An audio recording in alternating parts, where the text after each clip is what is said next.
अगणान्तिमिरान्धस्य ज्ञानजनशलाकयं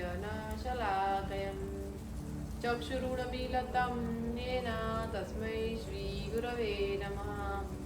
अखण्डमण्डलाकारं व्याप्तं येन चराचरं तत्पदं दर्शितं येन तस्मै श्रीगुरुवे नमः। ध्यानमूलं गुरुमूर्ति पूजामूलं गुरुपदम् मंत्रमूलम गुरुवाक्यम मोक्षमूलम गुरुकृपा।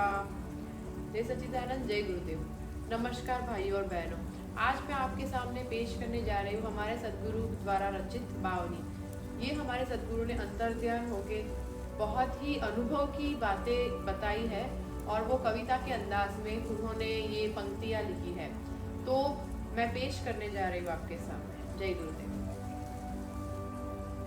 मस्त दादू रामा बापू कहे वालो तो वेगळो नाथी जट चेती जाचे देखूं बोलनारो कोई जुदो नहीं।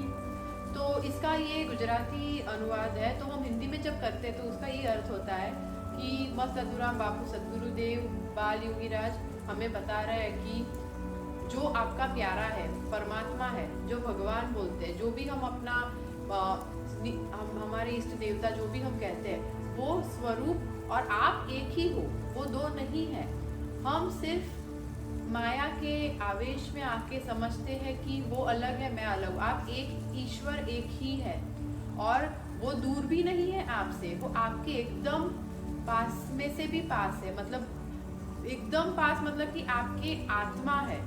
तो आप ऐसा नहीं समझे कि वो कहीं और मतलब दूर कहीं पे है और मैं यहाँ पे हूँ, मैं अमेरिका में हूँ, अभी मैं इंडिया में, और इंडिया में मेरे गुरुदेव है। नहीं, जो प्यारा है, जो परमात्मा है आपके, वो आपके निज में निज स्वरूप में विराजमान है। और दूसरा बता रहे हैं कि चट चेती जा चेती ने कहूँ बोलना रो कोई जुदो नहीं। इसका अर्थ ये होता है कि अभी तू जाग जा, बहुत समय से मैं देख रहा हूँ, अभी तू जाग जा, अभी ये भेद तू समझ ले, इसको पकड़ ले। एक बार ये शब्द तूने पकड़ लिया तो फिर तेरा कल्याण हो जाएगा। दूसरी पंक्ति, परचंड पाखंड अहंतामा आजीवड़ो परमाई जशे अगणन मातु अंत बनी रूप बनी फरतो फरीश। सदगुरु जी बता रहे हैं कि जो पाखंड और प्रचंड ये अहंकार है, वो पाखंडी है और ये अहंकार आपको घुमाता रहेगा।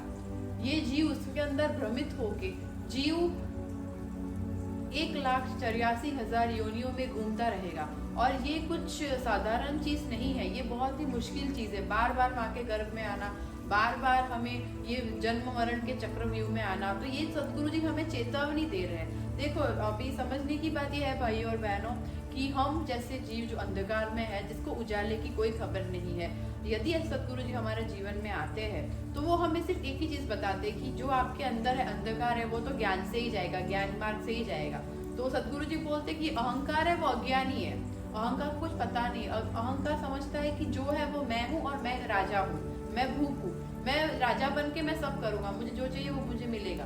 तो ये राजा की समान आपको भटका रहा है, सिर्फ अहंकार आपको भटकाने का काम कर रहा है। सदगुरु जी महाराज इस पंक्तियों में आपको यही चेतावनी देते हैं कि ये जीव 1,84,000 योनियों में घूमता रहेगा और फिर एक दिन मृत्यु आपको घेर लेगी और फिर मृत्यु में आप समाप्त हो जाएगा, आपका ये शरीर समाप्त हो जाएगा। तो इस जन्म को आप जाया न।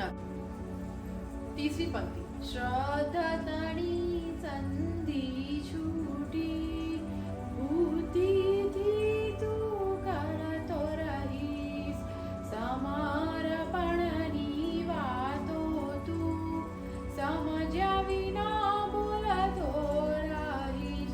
इसका अर्थ ये होता है कि हम लोग श्रद्धा कर करके हम लोग बापू के शब्दों का संधि विच्छेद करते रहते हैं। सदगुरु महाराज तो अपने अंतर्ध्यान होकर अपने शब्द परमात्मा के शब्दों की बातें करते हैं और हम उसको वो समझ हम में है नहीं और हम उसके संधि विच्छेद करके हम उसका अर्थ का अनर्थ कर देते हैं। सदगुरु महाराज बोलते हैं कि जब तक आप अपना अनुभव सिद्ध ना करो, जब तक उस चीज को आप अनुभव में ना उतारो, तब तक ये सब व्यर्थ हो जाएगा। और जो बुद्धि है वो आपको यहाँ वहां कुछ न कुछ चीज में उलझाती रहेगी। तो जो हमारा मर्म है, जो सदगुरु जी का जो उद्देश्य है, वो ऐसे ही रह जाएगा। समर्पणनी वातो तू समझ्या विना बोलतो रोहित। उसका मतलब ये रहता है कि हम जब तक सदगुरु को समर्पित ना हो जाए, हम अपना सरेंडर ना कर ले, एक हम उनको शरणागत ना हो जाए, वो जो बोलेंगे वैसा ही करेंगे, जो उठे बोलेंगे उठ तो उठ, बोलेंगे बैठ तो बैठ जाएंगे। इसको समर्पण भावना बोलते हैं। कि बोलेंगे कि पहाड़ से कूद तो वो कूद जाएंगे। ऐसा जब तक अंदर से समर्पण ना हो और पूरा पूरा श्रद्धा हमारा सदगुरु के ऊपर ना हो, तब तक तो बात नहीं बनने वाली है। तब तक आप मस्तक झुकाओ, कुछ भी करो, तो उसका कुछ अर्थ नहीं होता है। तो एक समर्पण की भावना पे सदगुरु जोर देते हैं और बोलते हैं कि समर्पण आपको होना चाहिए और समझ भी होनी चाहिए समर्पण की, कि समर्पण क्या है। उसकी सिर्फ बातें बनाएंगे तो उससे काम नहीं बनेगा। जय गुरुदेव।